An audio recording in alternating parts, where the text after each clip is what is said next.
Hello everyone. Assalamualaikum. So today we will learn chapter 2 respiration. We will learn about the parts of human respiratory system, what are the respiratory diseases, and also examples of substances that are harmful to the respiratory system. So let's look at your textbook on page 45 first. So you will look at two men is running at two different locations. One is a high altitude, maybe on a mountain, and another one is at the hypoxic training room. So the room that we all use to measure the concentration of gas, okay, in our respiration. Okay. So how can the above location increase the efficiency of athletes' respiration?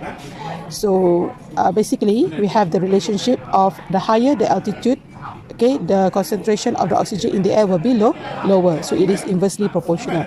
So therefore, less oxygen is transported in the cell. So this condition will trigger the releasing of red blood cells stored in the spleen. Spleen is limper, and also increasing the production rate of red blood cells in the bone marrow. Also, it will facilitate the decomposition of exohemoglobin to release oxygen. So all these responses will increase the efficiency of the respiration. So there's a question. What is the importance of this adaptation in human survival? To answer this question, what is the importance of this adaptation in human survival? So this will enable human to what? Yes, to be at different location of different altitude with comfort. Okay, or maybe can easily breathe. Okay, easily breathe. Let's look at 2.1, the first subtopic. So human respiratory system. In this human respiratory system, you will learn about the parts that involve in respiration. Okay, all together. So you can look at page 46. Okay, it will start with the nostrils. So the nostrils is the opening of the nose that allow the air to go in through the nasal cavity. Okay, the second stage, and later go to the pharynx. Okay, and we have the epiglottis, which is the juncture, okay, of the esophagus and also the trachea. Okay, so this is the part of the trachea which starts with larynx. So the larynx is our voice box. Okay, so the air will travel through the trachea, okay, and meet up to the two junction, okay, which is look like a inverted Y shape. Okay, so this one we call as, yes, bronchus. From here, okay, the air will travel to another narrow area, narrow junction, okay, which is called as, yes, bronchiole. So at this bronchiole, okay, we have, okay, the small juncture that ended up with the we call as alveoli. Okay, one group of alveoli, and one part of the alveoli we call as alveolus. So again, okay, how the air or how the human breathe start with nostril, number one, and goes to the, yes, to nasal cavity, and go into the pharynx, okay, which is the end of the nasal cavity and the start of the trachea, okay, the starting point of the trachea. So for the pharynx, okay, there is the epiglottis, okay, pharynx is number 3, okay, the epiglottis is the juncture, or maybe the one of the part which is controlling the esophagus. So this one is esophagus, where the food is coming in, and also the air going in through the trachea. Okay, so this is part of the the starting point of the trachea is the pharynx, and then the air will travel to the larynx, which is number 4, larynx, and into the trachea. So this is trachea number 5. Okay, through the trachea, it will end up at two junction, Y shape, which is bronchus, 6, and later on go to another narrow junction, which is called bronchiole, 7. Okay, and lastly, it ended up at a group of alveolus, which is we call as alveoli. Okay, so alveolus is where the respiration ends. Number 8. So the breathing mechanism in page 47 shows the pathway. So what is the breathing? Breathing is inhale and exhale. So this is the definition of breathing. Okay, so the direction of air from the nose to the lungs is shown in figure 2.2.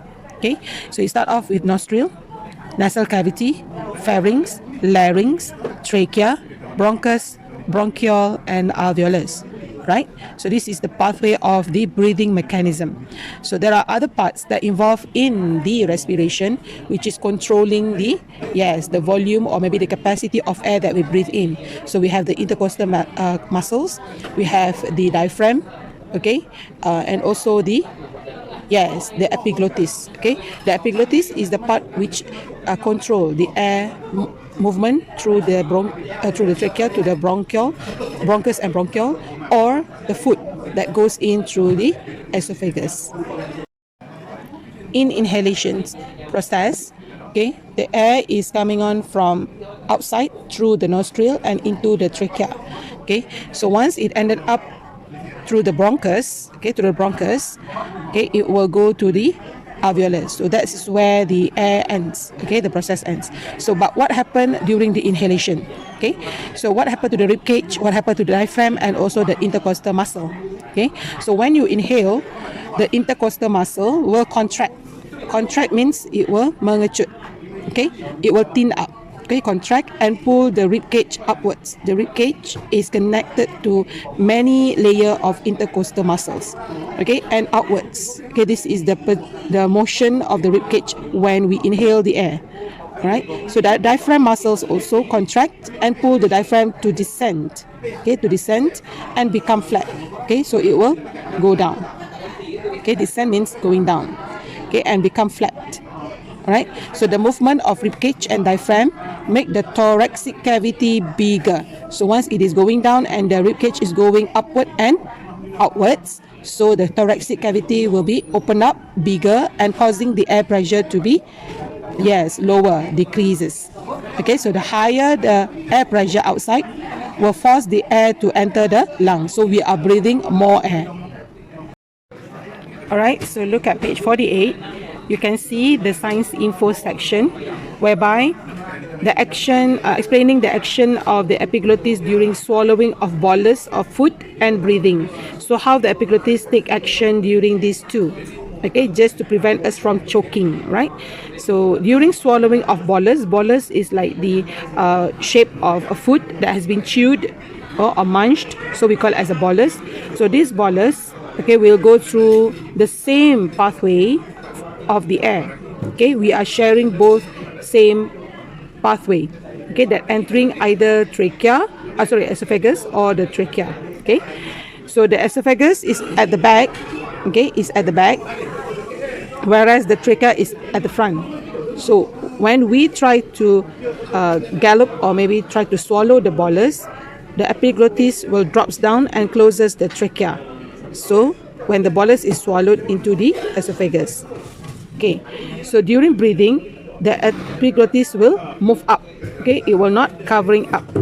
Okay, it will move up, causing the trachea to open. All right, so this is how the epiglottis take action during our breathing or during we eating. Exhalation. So exhalation means we breathe out. So the pathway of air will be going out from the trachea to the nasal cavity and out.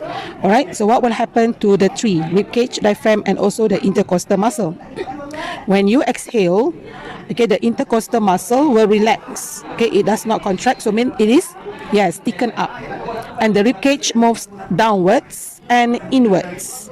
Okay, downwards and inwards as shown in diagram.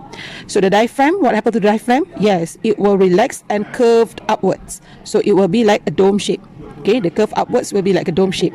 So the movements of the rib cage and diaphragm will make the thoracic cavity smaller due to the motion of the diaphragm going upward, or like a curving upward, causing the air pressure in the thoracic cavity to increase. Okay, so the higher the air pressure in the lungs will push out the air out, okay, from the lungs to the nose.